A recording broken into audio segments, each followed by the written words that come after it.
Good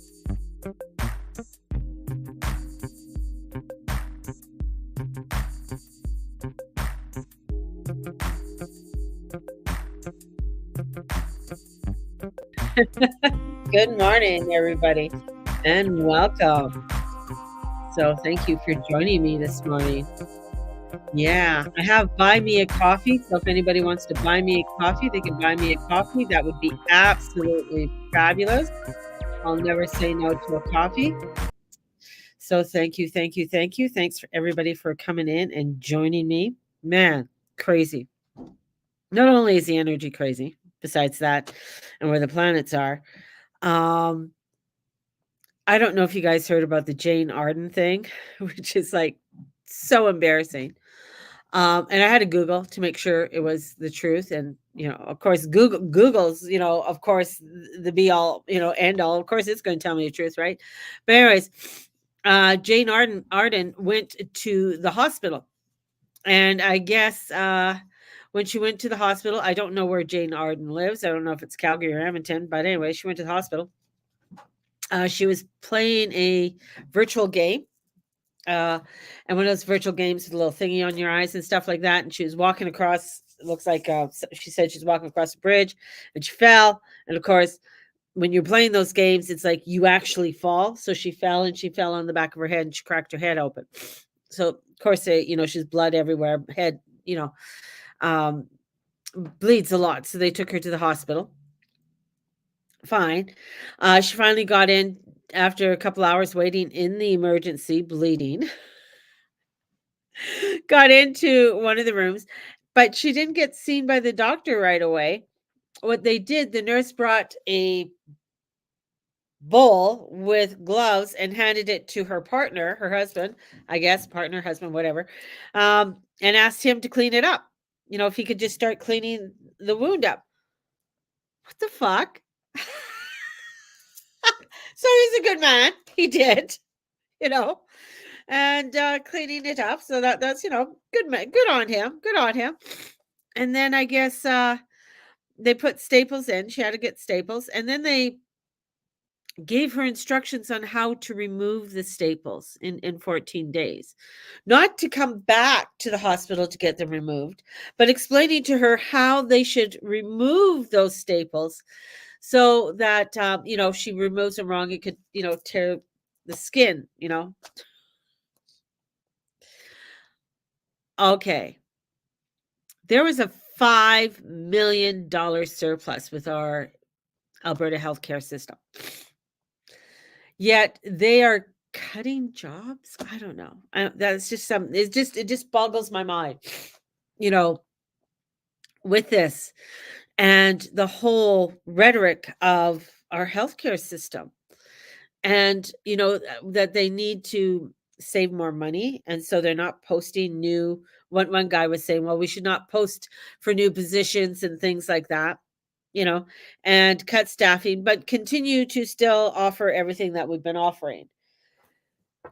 We're supposed to be one of the richest provinces, supposedly, I guess. So that kind of like, I a politician is a politician, whatever. They might say the right things, but in the end, they start doing things, and you start seeing them really fuck up. You would just hope that somewhere there could be a glimmer of light of the people that we vote in and we try and put our trust in could just do something right, something, a little bit more, especially when it comes to healthcare, because healthcare is very important. And a lot of people are dependent on it, whether you, like for my husband, had a stroke, had to go to the hospital, right? You know, then he needed a pacemaker. I can't put the pacemaker in. So these are sort of important things, I think. And our Calgary Council just voted for a raise. So our mayor makes over $200,000 a year, I believe, and each member of the council make, I think, 100 grand or something. So everybody's getting a raise. So yay on Calgary Council. It kind of, in the economic times and things that are going on right now in the world, you would just think, or you would hope, maybe hope that, somebody would have a fucking clue and say, "Hey, you know what? Maybe we need to change things." It's just like this new piece of art that we're supposed to get that's supposed to be a drop of water or some kind of fucking bullshit, which is, I don't know, millions of dollars. That maybe they should build some kind of, um, I don't know, infrastructure or something to do with maybe helping out with the homeless when we get a deep freeze. I know not everybody wants to go in and blah, blah, blah, and all that kind of bullshit. But there's empty warehouses that can be redone, fabricated to make apartments, make simple homes, housing in some kind of way. They can do these things. I mean, they can put up a bridge within a week. Why can't they do this? Right? There's so many things that are available, yet so like there's just as many excuses. And as I'm looking at the astrology, I'm just like, oh my God, it's just, yeah, it's just more and more and more of this rhetoric is coming up and coming up and coming up and coming up, and you're seeing it. It's like, everybody's like, oh, yay, Pierre Poliette. Yeah, but he's a politician. He still belongs to the WEF. He still has investments in AI. Like, he's a politician. He's a politician, right? So, I mean, he was probably better than Pretty Boy that's in there. That's for sure. But I mean, it's still we're still searching, and it's not that it's searching to try and put trust in something that we put our X on, like we voted for.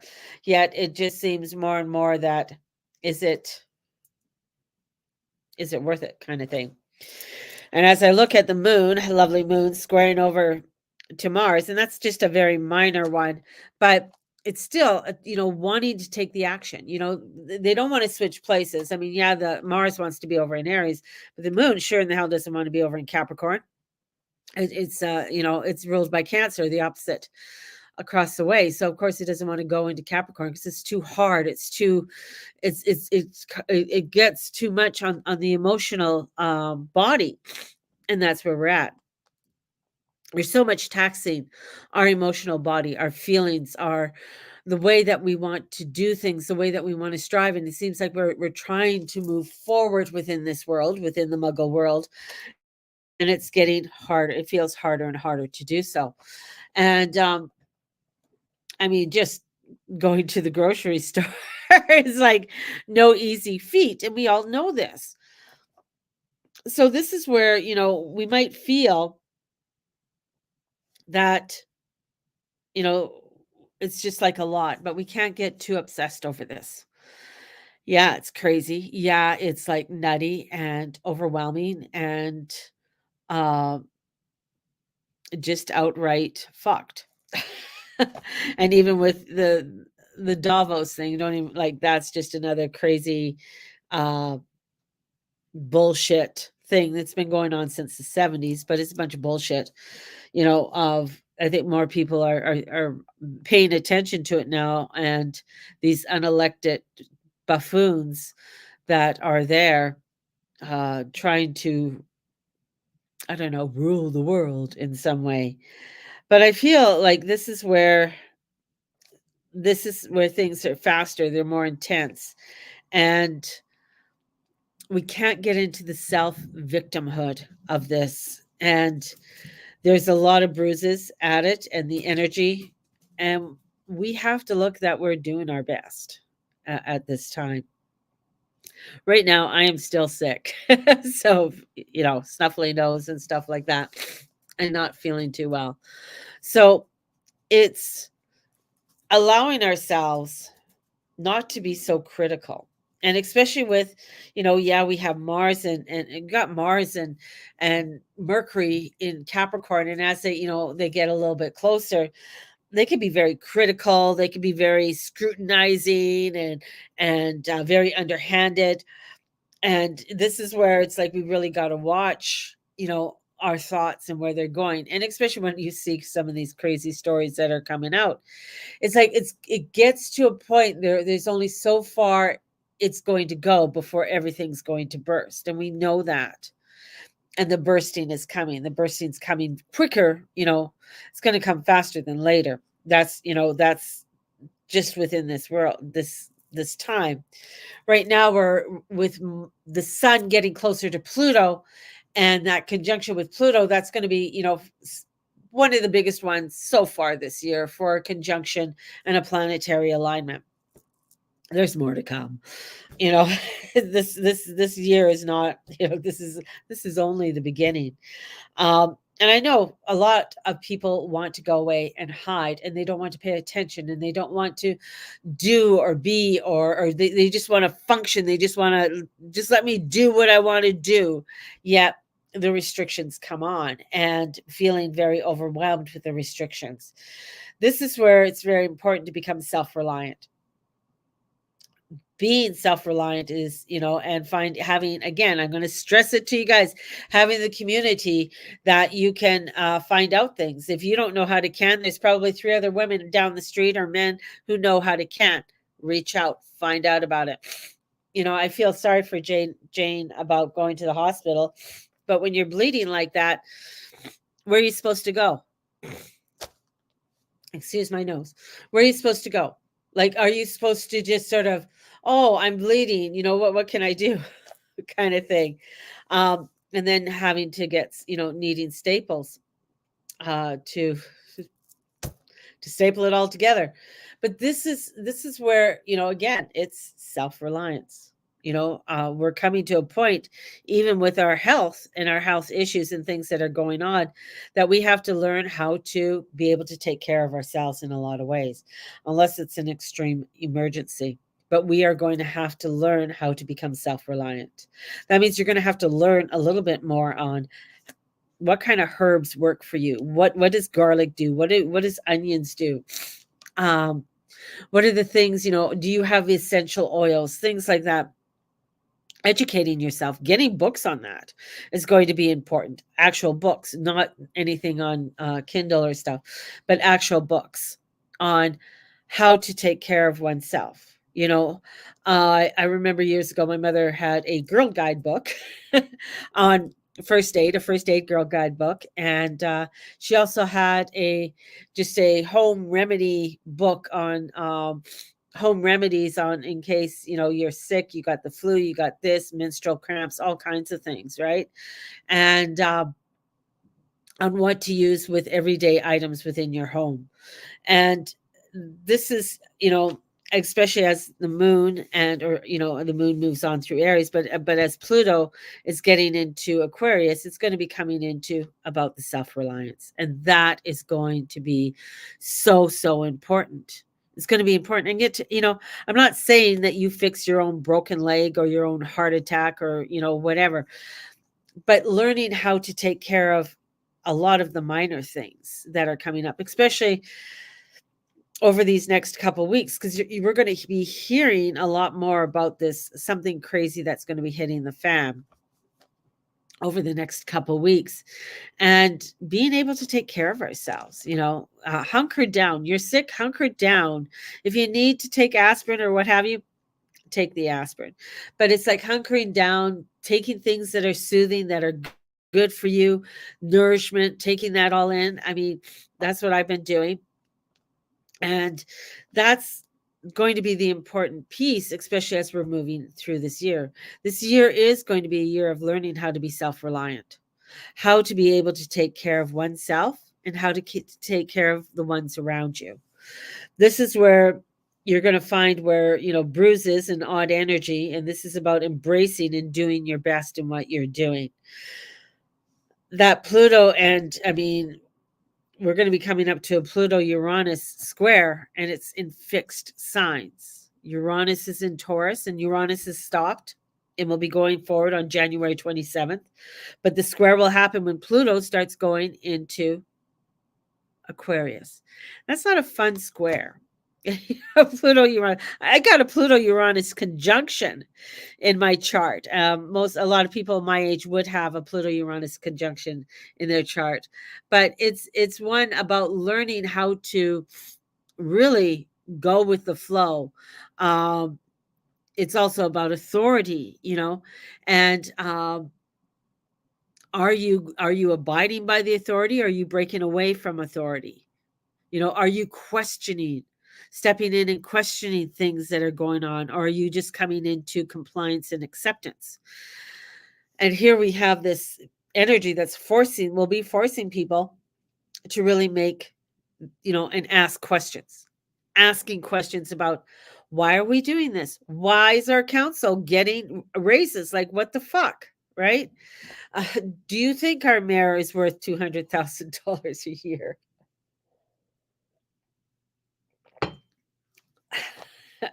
You know, things like that. I feel sorry for the people in the medical field, the nurses and the doctors. I really do.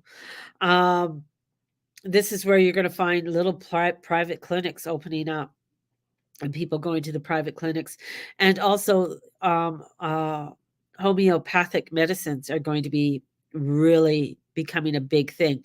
Now, the thing about the homeopathic medicine is that they're going to try and put a kibosh on that, because they don't want you to they want to be in control of your medicine. They, meaning the government, want to be in control of your medicine. They want to be in control in what you are intaking and what you're doing, right? And that's something that when you're taking your own, when you are coming into your own sovereignty and your own self, that's huge, right? Because now you're stepping in your power. They don't want to, because there's also at this gathering in Davos with this. I found this hilarious. Somebody sent me this little sort of meme, and it's about all of the prostitution houses have a disclaimer up on their website. Sorry, we are fully booked, as because of WEF, and this is going on during this next week or 2 weeks, however long they meet, that we have no available spaces at this time. Everybody's fully booked. So these are people we really need to trust, because their morals are quite high. I just found that hilarious. I don't know. Anyways, but talking about disinformation, misinformation, and that's their priority, is over the next 2 years, is watching your disinformation and misinformation. That's why books are going to be so, so important. Books are going to go missing. Books are already going missing about history books. There is now, I don't know if you guys saw this. And I'm going to pull it up. And I want you guys to let me know if you've ever heard of this before. I'm going to share this. Now, I've never heard of this, but this also came across my feed, and I found it very interesting, about Australia. Now, if you've heard of this, kudos on you, because I've never heard of this. It's called Australia Asia. Have you guys ever heard of that? Where Australia, and you look on the map, it's called Australia Asia. I'll turn it around so you guys can see here. So it's a subregion of the Oceania, uh, comprising of Australia, New Zealand, and some neighboring islands in the Pacific Ocean. Like, I've never seen that called that. Now they're changing maps. They're changing maps for Australia to be called Australia Asia. Now they're saying that this has been there for several years, and like, almost like saying it's always been called that. I've always seen Australia as Australia on the map.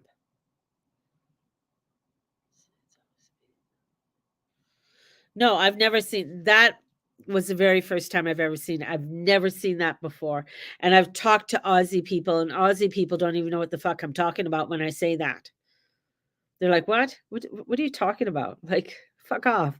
Like, we're Australia, you know? Same with people, from New Zealand. They're like, "No." My One of my clients is going down to see her sister, and I said, "Ask your sister this and let me know." She goes, "I've never heard of that before." So she goes, "No." She goes, "She just asked her sister before she went down. Her sister's never heard about that." And her sister's been living in New Zealand for over 15 years. And her husband, who's a New Zealander, has never heard of that.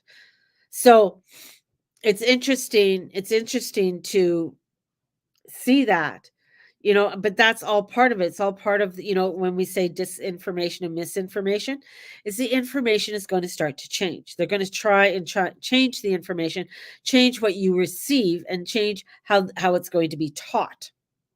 Right? So that is, very important, very important. So that's why it's important to have books, have old books, even an old atlas book is something that is important to have, because if you have something of reference sort of thing and saying, "Oh, well, this is where it was in 1975 and now we're in 2024," and you're like, "Oh, well, it's changed." Why, where did it change? What made the change? It's like the fruit of a loom thing, right? So it's that Mandela effect, and seeing that Mandela effect. So that's what again, that self-reliance, that information, getting the information, finding that truth, and allowing yourself to stand in the truth. The other thing is, about that fruit of the loom with the cornucopia. I mean, I remember fruit of the loom with the cornucopia. And this woman went through and she finally found an old fruit of the loom with the cornucopia. She even found an old book from, with the fruit of the loom with the cornucopia. So that's what I find, this is where it's like, okay, when it's kind of like they're trying to gaslight us, and then you just will comply because they'll get, I'd say 80-90% of the people say it's true, so you got to be wrong, right? So that gaslighting kind of thing, and sort of making you feel stupid when like, no, it's the Bernstein Bears. I'm sorry, no Barnstein or whatever it is. So this is where, again, we're coming back to this energy that's coming in. That's really getting us to really look at things in clarity, look at things with clear eyes, have us be able to really question what is going on. That Pluto that's going to come up and square Uranus that we're going to be having, for part of this year and for the next 20, well, not for the next 20 years, but, until he moves on in, I think, 2025 into, that's into Gemini. Um, that's going to be where, the tensions are there. The tensions are going to be, are you questioning, or are you going along with it, right? And that's going to be so, so important over the next, for this year, and even over the next coming weeks, because the more information that's going to be coming out and being revealed to you, especially over the next few days. And then when Pluto goes into Aquarius, then it just is going to get to madness of a shit show. So this is, remembering what is good for our soul, allowing ourselves to be critical thinkers. And this is where it's, also allowing us to take some time to, with that self-reliance, how are we taking care of ourselves? How are we allowing ourselves to be within our own spiritual selves and stand within our own power? That's going to be a part of it as well. So there's a lot of learning how to be independent and individual, yet part of a community. And that's going to be so important in our coming days, weeks, months this year. So, when the shit's going to hit the fan, the shit's going to start hitting the fan. And that's where it's going to be like, oh, okay, I need to know somebody who knows how to, I don't know, frame a house or what have you.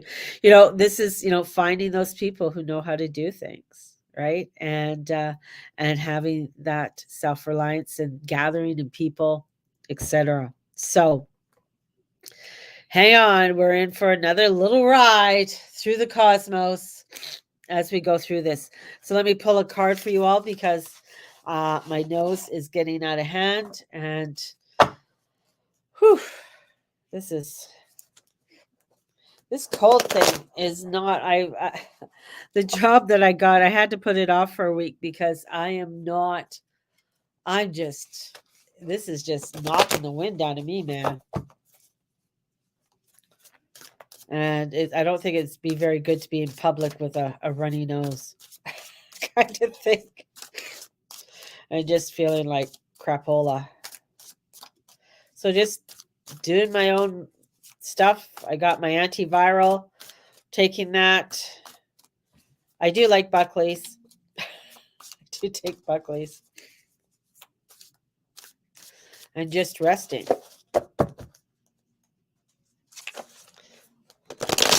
So one time I do like soups, actually. Huh, interesting. Well, we got a celebration coming up. So that's part of community. So the Three of Cups is about community, coming in with the community of the people that you trust, that you do want to celebrate, that you do want to connect with. Who are those people? What is that relationship, right?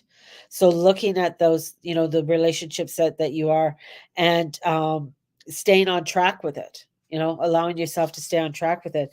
And with that, here he comes, and he's a little bit reversed. So our lovely knight is reversed. So it might not feel like you're on the steadfast way, right? It might feel a little bit wonky. It's not going to feel as sturdy as you want it to feel. But no, this is where you got to come into the heart and follow the heart with that. And in that, you'll find your direction. So you got to trust in that inner light that comes forward, within the community that you're creating. But it may not have that feeling, that steadiness, that as strong a foundation as you think it is. But when you come to the heart and you come into that heart connection, that's where the foundation is. It's within the heart foundation. So there you go. So if you guys want to book a reading, definitely, or coaching session, let me know. I did have coaching sessions. I got a couple left. If you wish to purchase 3 coaching sessions or readings for $250, each reading is about an hour long, approximately. And they're online and they are recorded. So if you are wanting to sort of stockpile a few so that you have them down the road, definitely you can get them done. We can do this. We can do this. So everybody have a fabulous day. Be kind to yourself. A lot of people are a little bit out of sorts. Have cash on hand. That's the other thing.